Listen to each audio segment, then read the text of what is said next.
I like to think of ASG as a team of solutionists. We integrate with our clients, understand their needs and their pain points, help identify areas to move forward, and then work with them to implement these solutions. So there's 4 areas especially for ASG.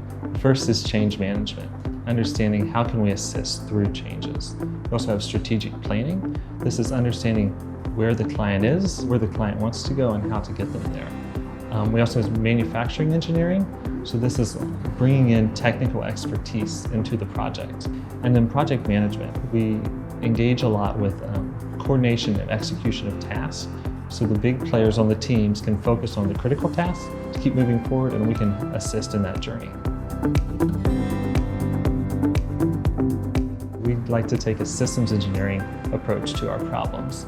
This is not just looking at the small details of an individual problem, but understanding how it plays into a larger picture and the context as a whole. If we understand the whole problem, we can also provide a whole solution.